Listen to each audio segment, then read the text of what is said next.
Hola amigos y amigas, bienvenidos al podcast Alegría en la vejez en Soy, el doctor Martín Herrera, y como siempre es un gusto enorme estar aquí con ustedes. ¿Saben cuál es el error más devastador que cometen las personas al llegar a los 60 años? No es descuidar su salud física, no es dejar de hacer ejercicio, no es olvidarse de ahorrar para el retiro, es algo mucho más profundo y mucho más destructivo. Es seguir cargando con equipaje emocional que ya no les pertenece.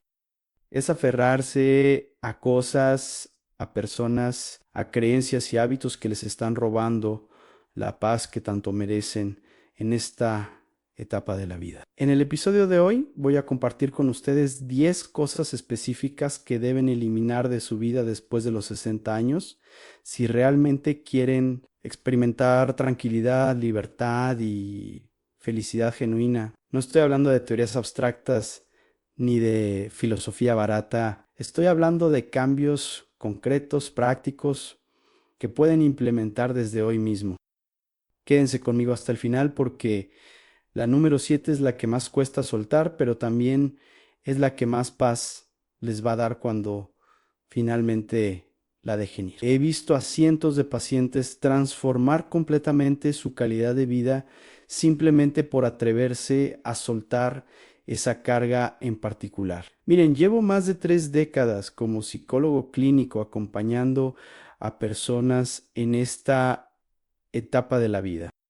He escuchado miles de historias, he visto patrones que se repiten una y otra vez y he sido testigo de transformaciones extraordinarias. Y si algo he aprendido en todo este tiempo es esto: a la calidad de tu vejez no depende de cuánto dinero tengas en el banco ni de cuántos hijos te visiten los domingos. La calidad de tu vejez depende directamente de lo que estés dispuesto a soltar. Porque a esta altura de la vida, amigos míos, no se trata de acumular más. Se trata de quedarte únicamente con lo esencial. Si este mensaje resuena con ustedes, los invito a suscribirse y a dejar su like para que sigamos creciendo juntos en esta comunidad. Y al final del episodio, me encantaría que me dejaran un comentario contándome su historia. ¿Se identifican con lo que vamos a hablar hoy? ¿Han logrado soltar alguna de estas cargas? ¿Cuál les cuesta más? Sus experiencias enriquecen esta conversación y pueden ayudar a otras personas que están pasando por lo mismo. Muy bien, empecemos con la primera cosa que deben eliminar después de los 60 años: la necesidad de aprobación externa, esa urgencia constante, agotadora e insaciable de buscar que los demás nos validen. Esa obsesión por caerle bien a todo el mundo, esa preocupación permanente por lo que van a pensar, lo que van a decir, cómo nos van a juzgar. Déjenme hacerles una pregunta directa. ¿Cuántas decisiones han tomado en su vida basándose en lo que otros esperaban de ustedes y no en lo que realmente querían? ¿Cuántas veces dijeron que sí cuando querían decir que no? ¿Cuántas veces se callaron una opinión por miedo al rechazo? ¿Cuántas veces se vistieron de cierta manera, actuaron de cierta forma o tomaron cierto camino solo porque era lo que se esperaba de ustedes? La necesidad de aprobación es una cárcel invisible que muchos construyen desde la infancia y arrastran durante décadas. Y lo más triste es que a los 60 años, después de toda una vida de experiencias, de logros, de tropiezos y de aprendizajes, muchas personas siguen viviendo pendientes de la mirada ajena. Recuerdo a una paciente, Graciela, de 67 años, llegó a mi consulta completamente agotada. Me dijo: doctor Herrera, no sé quién soy, he pasado toda mi vida siendo lo que los demás necesitaban que fuera: la hija perfecta para mis padres, la esposa ideal para mi marido, la madre ahora que estoy sola para mis hijos, me miro al espejo y no sé quién me devuelve la mirada. A Graciela había construido toda su identidad alrededor de la aprobación externa, y cuando esas fuentes de validación se fueron o se distanciaron, ella se quedó vacía, porque nunca había desarrollado un centro de gravedad propio. Después de los 60 años, amigos míos, ustedes ya no tienen tiempo ni energía para seguir mendigando aprobación. Ya dieron suficiente, ya complacieron bastante. Ahora es momento de preguntarse con honestidad brutal, ¿qué quiero yo? ¿Qué me hace feliz a mí? Y aquí está la verdad liberadora, Ney. A la mayoría de las personas no les importas tanto como crees. Están demasiado ocupadas con sus propias vidas. Y aquellos que sí se toman el tiempo para juzgarte, ¿de verdad quieres que esas opiniones dirijan tu existencia? Pasemos a la segunda cosa que deben eliminar: el resentimiento y las viejas heridas que siguen cargando como si fueran medallas de guerra. Ese rencor enquistado que guardan hacia el padre que no estuvo presente, hacia la pareja que los traicionó, hacia el hermano que se quedó con la herencia, hacia el amigo que los abandonó cuando más lo necesitaban. Déjenme ser brutalmente honesto con ustedes. El resentimiento es el veneno más letal que existe. Y lo más irónico es que lo tomas esperando que el otro se muera, pero quien se envenena eres tú.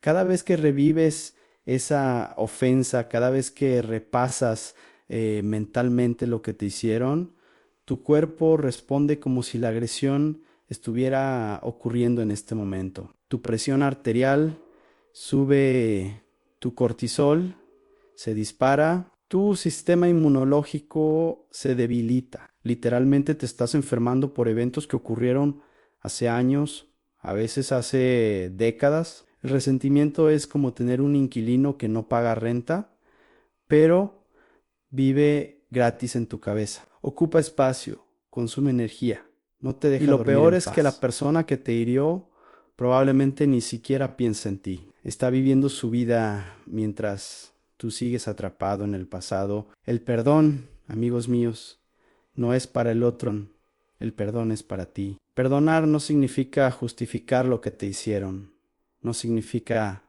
decir que estuvo bien, no significa reconciliarte con quien te hirió, ni llamarlo por teléfono para decirle que todo está olvidado. Perdonar significa decidir que esa persona o esa situación ya no va a controlar tu presente. Significa recuperar tu energía emocional y redirigirla hacia algo que te nutra en lugar de algo que te destruya. Y aquí hay algo que he observado en mi práctica clínica durante décadas. Las personas que logran soltar el resentimiento no lo hacen porque el otro se lo merezca. Lo hacen porque ellos se merecen vivir en paz. Porque entienden que el rencor es una cadena que los ata al pasado, mientras la vida sigue sucediendo en el presente. Si les cuesta perdonar, empiecen por algo más simple. Empiecen por soltar.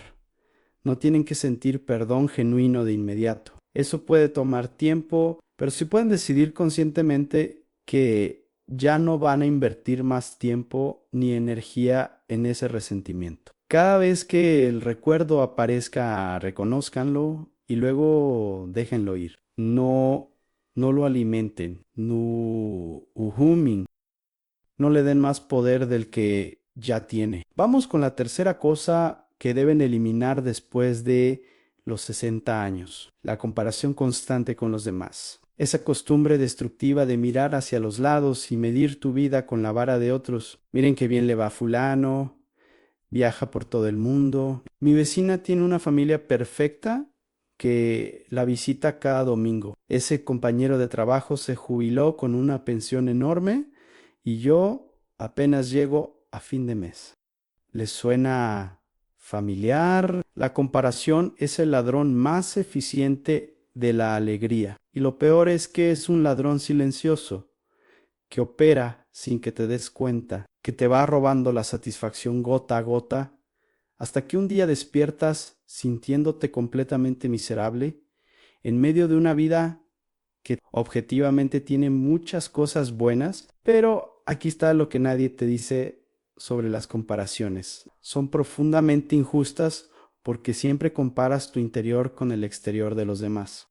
Ves la foto perfecta de la familia sonriente en redes sociales, pero no ves las discusiones que tuvieron antes de tomarla. Ves al amigo viajando por Europa, pero no sabes que lo hace escapando de un matrimonio vacío. Ves la pensión generosa del colega, pero ignoras los 30 años que pasó haciendo un trabajo que odiaba. Cada persona vive su propia película con escenas que no conoces, con dramas que no imaginas, con dolores que no muestra. Y cuando te comparas, lo que haces es tomar tu peor momento, tu mayor inseguridad, y ponerlo al lado del mejor fotograma de alguien más. ¿Cómo no vas a sentirte insuficiente con una comparación tan injusta? Y hay algo más profundo aquí. La comparación también te desconecta de tu propia experiencia. Dejas de preguntarte ¿qué puedo hacer para mejorar mi vida? Y comienzas a lamentarte por qué a mí no me pasa eso. Y cuando caes en ese pensamiento, pierdes el control, porque ya no eres el protagonista de tu historia, sino un espectador amargado, viendo cómo otros viven lo que tú crees que no puedes vivir. La verdad es que no necesitas competir con nadie. La vejez no es una carrera. Nadie gana un premio por llegar más lejos o tener más cosas. El verdadero triunfo es llegar en paz, con el alma ligera, sabiendo que hiciste lo mejor que pudiste con lo que tuviste. Después de los 60 años, la única comparación válida es contigo mismo. ¿Eres mejor persona que hace un año? ¿Has crecido? ¿Has aprendido? ¿Has amado? Eso es lo único que importa. Así que la próxima vez que sientan la tentación de compararse, recuerden esto: no saben toda la historia de la otra persona, y lo que realmente importa es la historia que están escribiendo ustedes.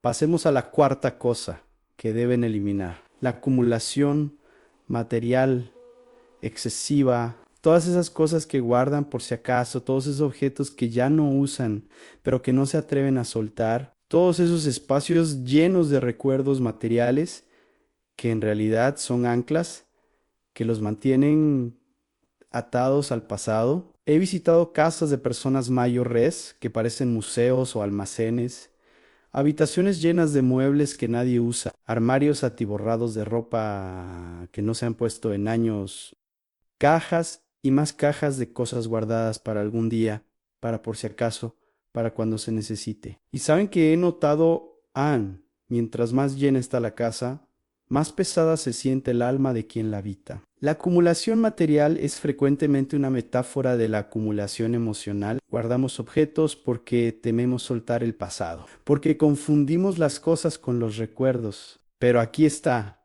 la verdad. Tus recuerdos no están en las cosas. No están de você. Están en tu corazón, a su memoria, a su esencia. Puedes soltar el objeto y conservar el recuerdo. Puedes donar ese vestido que usaste en tu boda y seguir atesorando la emoción de ese día. Después de los 60 años, pregúntense sinceramente qué objetos están conservando por amor genuino y cuáles están conservando por miedo a soltar. Si tuvieran que mudarse a un espacio más pequeño, ¿qué se llevarían? Eso les dirá qué es realmente importante. Todo lo demás es peso muerto. Y hay algo hermoso en simplificar. Cada cosa que sueltas te libera un poco del miedo a perder. Y cuando ya no tienes tanto miedo a perder, descubres que nada te falta. Vamos con la quinta cosa que deben eliminar: la mentalidad de víctima. Esa narrativa interna que dice que todo lo malo que te pasa es culpa de los demás, de las circunstancias, del gobierno, de la mala suerte, de Dios o del destino. Quiero ser muy claro aquí porque este es un tema delicado. No estoy negando que les hayan pasado cosas difíciles. No estoy diciendo que no hayan sufrido injusticias reales. Muchos de ustedes han enfrentado traumas genuinos, pérdidas devastadoras, situaciones completamente fuera de su control. Eso es real y es válido. Lo que estoy diciendo es que hay una diferencia abismal entre haber sido víctima de algo y construir tu identidad alrededor del sufrimiento.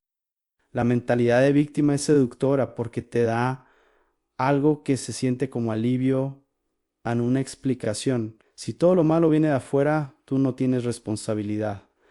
No tienes que cambiar. No tienes que esforzarte. Solo tienes que señalar a los culpables y esperar que el mundo te compense. He conocido personas que llevan un inventario detallado de todas sus desgracias, que repiten las mismas historias de victimización una y otra vez, como si fuera un rezo. Mi padre fue alcohólico, mi esposo me engañó, a mis hijos me abandonaron, el gobierno me robó y puede que todo eso sea cierto. Pero la pregunta es, ¿cuánto más de tu vida vas a usar esas historias como excusa para no vivir plenamente? Además, la victimización crónica tiene un efecto secundario devastador ante aísla. Al principio la gente te escucha, te comprende, intenta animarte, pero cuando cada conversación gira en torno al pasado, a las quejas, a lo injusto que todo ha sido,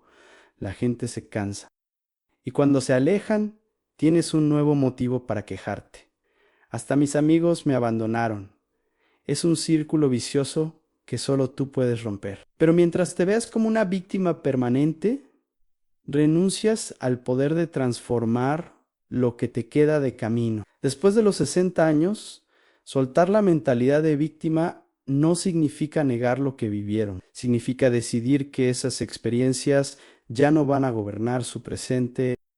Significa pasar del por qué me pasó esto al que puedo hacer ahora con lo que tengo. Ese cambio de pregunta lo cambia todo. Te devuelve el control, te convierte de espectador pasivo en protagonista activo de tu propia historia. Pasemos a la sexta cosa que deben eliminar: las expectativas irreales sobre su familia. Y aquí viene algo que puede doler, así que respiren hondo. Sus hijos les deben menos de lo que creen. Ansí lo dije, y antes de que se ofendan, escúchenme con atención. Claro que ustedes les dieron la vida, claro que los criaron, los alimentaron, se desvelaron por ellos, todo eso es cierto y es valioso, pero fue una decisión de ustedes. Ellos no firmaron un contrato que dijeran, cambio de existir. Prometo llamarte todos los días, visitarte todos los fines de semana y cuidarte incondicionalmente cuando seas viejo. Una de las mayores fuentes de sufrimiento en la vejez son las expectativas irreales sobre la familia. Padres que esperan que sus hijos llenen todos sus vacíos emocionales, que esperan que los nietos sean su fuente principal de alegría, que esperan que las navidades sean como antes, que las reuniones familiares sean perfectas, y cuando esas expectativas no se cumplen, viene la decepción, el resentimiento, la sensación de abandono. Después de todo lo que hice por ellos, si supieran los sacrificios que hice, pero aquí está la realidad. Sus hijos están viviendo sus propias vidas, con sus propias presiones, responsabilidades y limitaciones. No es que no los quieran, es que están atrapados en un ritmo acelerado, tratando de sobrevivir, igual que ustedes lo estaban cuando tenían su edad. Eliminar las expectativas no significa resignarse al abandono. Significa amar desde la realidad, agradecer lo que les dan sin exigir lo que no pueden ofrecer. Valorar una llamada sincera más que una visita obligada. Y sobre todo, dejar de usar la culpa como forma de manipulación emocional. ¿Cuántos padres y madres viven repitiendo frases como después de todo lo que hice por ustedes? O si supieran los sacrificios que hice. Eso no es amor. Ese es un intento de comprar atención a través de la deuda emocional. Y tarde o temprano, eso destruye cualquier vínculo genuino. Hay una verdad que libera a la familia. No siempre es sangre. A veces las personas que más te sostienen, las que más te escuchan, las que más te valoran, no comparten tu apellido. Son amigos, vecinos, compañeros de comunidad. Esa también es familia. Una familia elegida, construida desde el afecto genuino y no desde la obligación genética. Así que suelta la expectativa de que tus hijos llenen todos tus vacíos. Ellos tienen su propio camino, como tú tuviste el tuyo. Y si logras aceptar eso, la relación cambia, deja de estar basada en la exigencia y comienza a basarse en el respeto mutuo. Recuerda, el amor no se mide por cuántas veces te visitan, se mide por la calidad del encuentro, por la sinceridad del afecto. Llegamos a la séptima cosa que deben eliminar. Y esta es la que prometí al principio, la más difícil de soltar, pero también la más liberadora. Hablo de la identidad atada al pasado. La persona que fuiste y que ya no eres. ¿Cuántas veces han escuchado o dicho frases como estas? Yo era el mejor vendedor de la empresa. Yo era la más bonita del grupo. Yo tenía una memoria de elefante. Yo podía trabajar 12 horas sin cansarme. ¿Notan el tiempo verbal? Yo era Antó en pasado, como si tu valor dependiera de quién fuiste y no de quién eres ahora. Esta es una de las trampas más crueles del envejecimiento. La tentación de vivir en los recuerdos de tu gloria pasada mientras menosprecias tu presente. Conozco personas que repiten las mismas historias una y otra vez. El partido que ganaron hace 40 años, el ascenso que lograron en su juventud. No hay nada malo en recordar con cariño. El problema es cuando toda tu identidad está anclada en ese pasado. Después de los 60 años, la clave está en desarrollar una identidad flexible, basada en tu esencia y no en tus circunstancias. Porque las circunstancias cambian inevitablemente, el cuerpo cambia, los roles cambian, las capacidades cambian, pero tu esencia, quién eres en lo más profundo, eso puede permanecer y evolucionar. La vejez puede ser el momento de mayo, autenticidad de tu vida, pero solo si estás dispuesto a soltar la máscara que llevaste durante décadas. Pregúntense, ¿quién soy más allá de mi profesión? ¿Quién soy más allá de mi apariencia física? ¿Quién soy más allá de mis roles familiares? Las respuestas a esas preguntas son tu verdadera identidad. Vamos con la octava cosa que deben eliminar: el miedo paralizante. Y no me refiero al miedo natural que te protege de peligros reales. Me refiero al miedo que te paraliza, que te impide vivir, que convierte tus días en una larga sala de espera hacia la muerte. Miedo a estar solo, a miedo a ser una carga, miedo a probar cosas nuevas, miedo a equivocarte y miedo al ridículo, miedo al cambio, a miedo al fracaso. Este miedo es especialmente cruel después de los 60 años, porque se disfraza de prudencia. Ya estoy muy viejo para eso. A mi edad mejor no arriesgarse. ¿Para qué voy a intentarlo? ¿Se dan cuenta de cómo el miedo se viste de sabiduría para mantenerte inmóvil? La verdad es esta: el mayo era el riesgo. A esta altura de la vida es no arriesgar nada. Puedes llegar al final de tus días sin haberte caído, sin haber cometido errores, sin haber hecho el ridículo, pero también sin haber vivido. Y ese es el verdadero fracaso. He visto personas de 70 años aprender a usar computadoras por primera vez. He visto personas de 75 años viajar solas a países que siempre soñaron conocer. He visto personas de 80 años iniciar nuevas relaciones de pareja, escribir libros, tomar clases de baile. ¿Tuvieron miedo? Por supuesto, ¿lo hicieron igual? Sí hay, y eso marcó toda la diferencia. El miedo nunca desaparece completamente. No esperen a no tener miedo para actúen. Actúen a pesar del miedo. Y cada vez que lo hagan, su mundo se expandirá un poco más.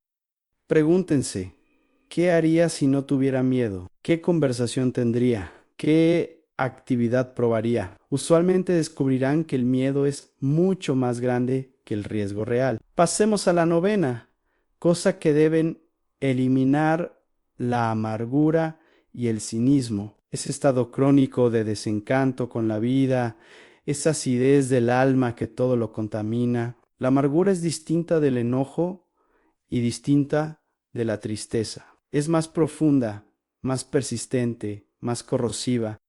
Es como si instalaras un filtro gris a través del cual interpretas absolutamente todo. Las buenas noticias te parecen sospechosas. Los gestos amables tienen segundas intenciones. Los jóvenes son irrespetuosos. El mundo está perdido. Todo tiempo pasado fue mejor. ¿Conocen a alguien así? O peor aún, se están convirtiendo en esa persona. La amargura es contagiosa y también autodestructiva. Contamina cada conversación, cada interacción, cada experiencia. Vas a un parque hermoso y solo ves la basura en el suelo. Te invitan a una reunión y solo notas lo que está mal. El cínico cree que está siendo realista, que es más inteligente que los demás. Pero el cinismo en realidad es una coraza, una forma de protegerse de la desilusión al precio de renunciar a la alegría. Y aquí está lo irónico. A la amargura no protege tu corazón, lo marchita, no te hace más fuerte, te hace más rígido, más solo, más pequeño. Y la tragedia más grande es que se alimenta de sí misma. Entre más amargo estás, más alejas a las personas. Entre más solo estás, más razones encuentras para seguir amargo. Después de los 60 años, la amargura es una elección. Pueden elegir buscar activamente lo bueno, lo bello, lo amable, no desde la ingenuidad, sino desde la rebeldía de negarse a que el mundo con toda su crueldad les robe la capacidad de asombrarse, de disfrutar, de esperar algo bueno. Llegamos a la 10ª y última cosa que deben eliminar después de los 60 años. La resistencia a pedir o aceptar ayuda, ese orgullo silencioso que le susurra yo puedo solo, no quiero molestar a nadie, no necesito a nadie. Este es un veneno especialmente común en personas que durante toda su vida fueron los fuertes, los que resolvían todo, los que sostenían a los demás. Y ahora que las fuerzas comienzan a disminuir, que el cuerpo ya no responde igual, muchos se niegan rotundamente a pedir apoyo. Prefieren sufrir en silencio antes que sentirse una carga. Pero déjenme decirles algo con toda claridad. La independencia absoluta es una ilusión, siempre lo fue. Nadie llega a ningún lado completamente solo. Todos necesitamos ayuda en algún momento y aceptarla no te hace débil, Chihei Sumano. Además, cuando te niegas a recibir ayuda, le estás quitando a otros la oportunidad de sentirse útiles, de expresar su amor de manera concreta. Piénsalo un momento. Tú que tantas veces ayudaste a otros, ¿te sentiste mal haciéndolo? ¿Pensaste que eran una carga? Probablemente no. Seguramente te sentiste bien sin chichi valioso. Entonces, ¿por qué crees que los demás sentirían diferente al ayudarte a ti? Después de los 60 años, aprender a pedir y recibir ayuda es una habilidad esencial. No esperen a que una crisis los obligue. Empiecen ahora con cosas pequeñas. Permitan que otros los acompañen. Permitan que la vida los sostenga como ustedes sostuvieron a tantos. Recibir también es una forma de amar. Y cuando aprendes eso, cuando permites que la ayuda fluya en ambas direcciones, descubres que la vejez no es decadencia, sino un acto de humildad profunda, donde das y recibes con el mismo corazón abierto. Y ahora quiero cerrar este episodio con una reflexión final. Hemos recorrido juntos estas 10 cosas que deben eliminar después de los 60 años. La necesidad de aprobación externa, el resentimiento, la comparación constante, la acumulación material, la mentalidad de víctima, las expectativas irreales sobre la familia, la identidad atada al pasado, el miedo paralizante, la amargura y el cinismo, y la resistencia a pedir ayuda. Quizás ahora se sientan abrumados, quizás se identificaron con varias o con todas, quizás están pensando que es demasiado tarde para cambiar. Pero déjenme decirles algo importante. Nunca es demasiado tarde. Mientras estén conscientes y respirando, tienen la capacidad de elegir diferente. No tienen que hacerlo todo de golpe. Elijan una de estas 10 cosas, la que más resuene, la que sientan que más peso les está quitando y empiecen por ahí. Pequeños pasos a decisiones diarias, cambios graduales pero consistentes. Necesitan soltar la necesidad de aprobación. Practiquen una decisión pequeña cada día basada únicamente en lo que ustedes quieren. Hoy usen esa camisa colorida que les gusta, aunque piensen que no es apropiada para su edad. cargan resentimiento, escriban una carta que nunca enviarán donde le dicen a esa persona todo lo que necesitan decir. Luego quémenla, es simbólico pero poderoso. Se comparan constantemente, cada vez que se sorprendan haciéndolo, deténganse y enumeren 3 cosas buenas de su propia vida. Redirijan la atención, tienen la casa llena de cosas, empiecen con un cajón. So uno. Desháganse de lo que no han usado en 3 años. Sientan cómo respiran mejor con ese espacio liberado. La transformación no ocurre con grandes gestos dramáticos, ocurre con pequeñas selecciones consistentes, día tras día, y cada vez que eligen soltar algo de esta lista, están recuperando un pedazo de su libertad. Recuerden que la vejez no tiene que ser una etapa de deterioro y resignación. Puede ser la etapa de mayo, era libertad de toda su vida, pero esa libertad viene cuando te atreves a soltar todo lo que te mantiene prisionero. La muerte es inevitable, amigos míos. Eso no está en discusión, pero llegar a ella en paz, ligero, reconciliado con tu historia y en armonía contigo mismo, eso sí depende de ti. Y ahora quiero escucharlos a ustedes. Déjenme un comentario aquí abajo contándome su historia. ¿Se identificaron con algo de lo que hablamos hoy? ¿Cuál de estas 10 cosas les cuesta más soltar? ¿Han logrado eliminar alguna de ellas? Me encanta leer sus comentarios porque cada historia que comparten no solo me ayuda a crear mejor contenido, sino que también puede ser exactamente lo que otra persona necesita escuchar. Esta comunidad se construye entre todos. Si este episodio les aportó algo, les pido que le den like y se suscriban al canal si aún no lo han hecho. Y compartan este audio con alguien que lo necesite. Un amigo, un familiar, alguien que esté atravesando esta etapa de la vida. A veces un mensaje en el momento justo puede hacer toda la diferencia. Esto fue el podcast Alegría en la Vejez. Soy el Dr. Martín Herrera. Cuídense mucho y recuerden, a la vejez no es el final del camino, es el comienzo de la libertad. Nos vemos en el próximo episodio.